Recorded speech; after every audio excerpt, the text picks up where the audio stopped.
The arrangement of the Quran is one of many reasons why Muslims believe that it could only have come from God. In fact, modern research has discovered a remarkable structure in the Quran known as ring composition. To demonstrate this, let's analyze the second chapter of the Quran known as Al-Baqarah, the cow. This chapter consists of a total of 286 verses. The entire chapter can be divided into 9 groups based on theme. The first group of verses talk about faith and unbelief. This mirrors the theme of the last group of verses. The second group covers God's creation and knowledge.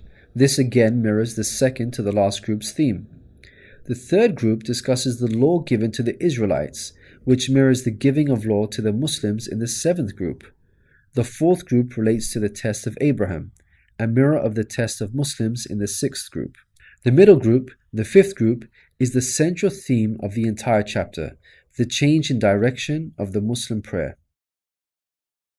We have made you believers a middle nation, so that you may bear witness to the truth before others. We only made the direction the one you used to face in order to distinguish those who follow the messenger from those who turn on their heels.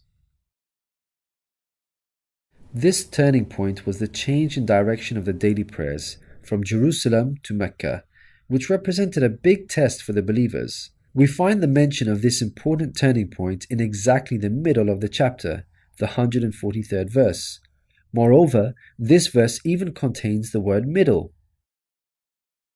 Together, these 9 groups form a giant ring composition. As you can see, ring composition is structured as a sort of circle, with the central meaning placed at the center. You can think of it in terms of a mirror. So ring composition is the equivalent of putting a mirror in the middle. What is mentioned in the first half will be reflected in the second half.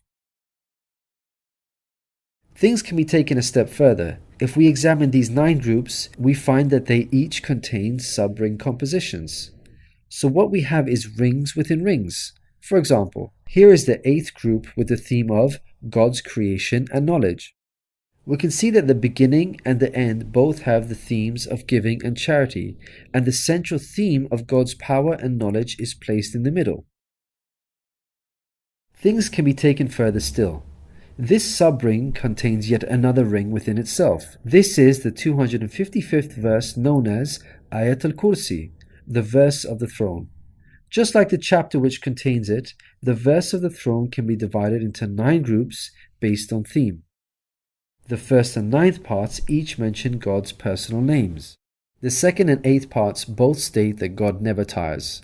The 3rd and 7th parts describe that God owns everything in the heavens and the earth. The 4th and 6th parts make it clear that God has total control over us and we are dependent on Him. Notice that the middle of this verse mentions before and after, which could be yet another allusion to the mirroring of ring composition. It's worth highlighting that not only does the verse of the throne contain its own ring composition, but it is also positioned as a sub-ring within 2 larger rings, a concentric ring composition. We can see that this chapter of the Quran is marvelously designed, being precisely and tightly arranged according to the principles of ring composition. This precision in arrangement is in fact astonishing when we consider the timing of the revelation of these verses. To appreciate this, let's consider the analogy of building construction. Imagine you had the task of building a house. Rather than waiting until you receive all of the materials and then drawing up a carefully thought out design plan, you instead decide to proceed without complete knowledge of the constituent parts, constructing it piecemeal, adding to it bit by bit as and when you receive the individual materials.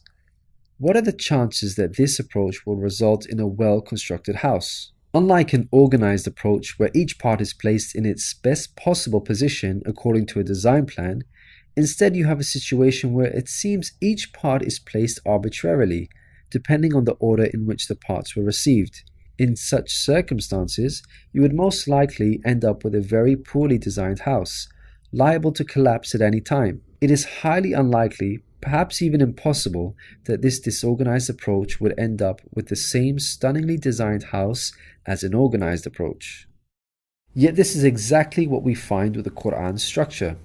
The builder in our example is the Prophet Muhammad, peace be upon him. The house that he began to build since its first verses were revealed to him is the Quran. The rooms and bricks in our construction example are its chapters and verses. He can never have a design plan in place for the Quran because the revelation of many of its verses depended on events that were out of his control, such as the social developments and challenges that he faced throughout his prophethood. For example, believers would come up to him and question him on a particular matter, or his enemies would challenge him. The responses in the form of revelation would then descend on him, addressing the specific situation that he was facing. How could Muhammad have devised such an intricate plan when he could not predict the events that would dictate the revelation of verses? Such an arrangement would have to be planned in advance, but this was not possible due to these events being out of his control. What this demonstrates is that the author was someone who could predict the future. Possessing knowledge of the unseen is a quality of God, not human beings. Some critics may point out that books prior to the Quran had this literary style and therefore we cannot use this as an evidence for the Quran's divine origin. However, comparing the Quran to other books is like comparing night and day for many reasons. Firstly, Prophet Muhammad, peace be upon him, was not a poet nor did he have any literary reputation. In fact, like many people at the time, he could not read or write. Secondly, most people would assume that the Quran is arranged chronologically, starting with the first revealed verse and ending with the final revealed verse. This is the order in which books are typically written, in a logical sequence starting with the beginning, then the middle, and finally the end. But the way the Quran was composed is unlike any other book. Al-Baqarah, the chapter of the Quran that we have covered, was not revealed starting with verse 1, followed by verse 2, then 3, and so on. Rather, its verses were revealed out of sequence over a span of many years and interspaced with the revelation of verses from other chapters. The Quran's unusual manner of revelation makes implementing ring composition much more difficult than conventional books. Thirdly, conventional books follow an editorial process by undergoing multiple stages of editing, which allows the author to gradually refine the text over time. However, the Quran did not undergo an editorial process. Prophet Muhammad, peace be upon him, would place the verses in their positions as soon as they were revealed to him. With each new verse, he would not go off and review what had been previously revealed to see where he can position them in order to maintain a ring structure. Rather, spontaneous revelation was immediately followed by the placement of the verse, its position fixed.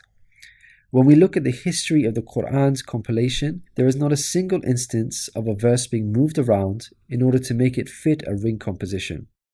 Fourthly, achieving ring composition in conventional books is much more feasible as the author has complete control over the content, allowing them to plan their structure ahead of time.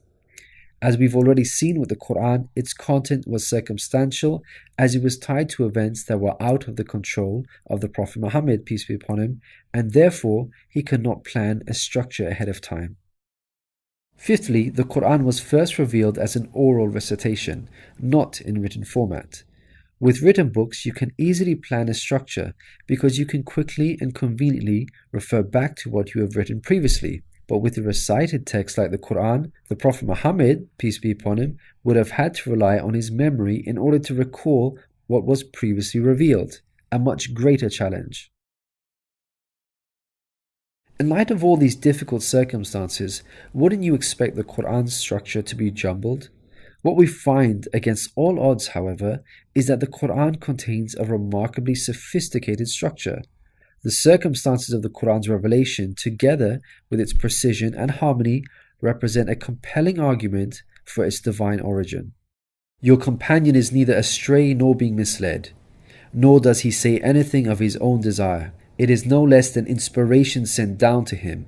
He was taught by one mighty in power.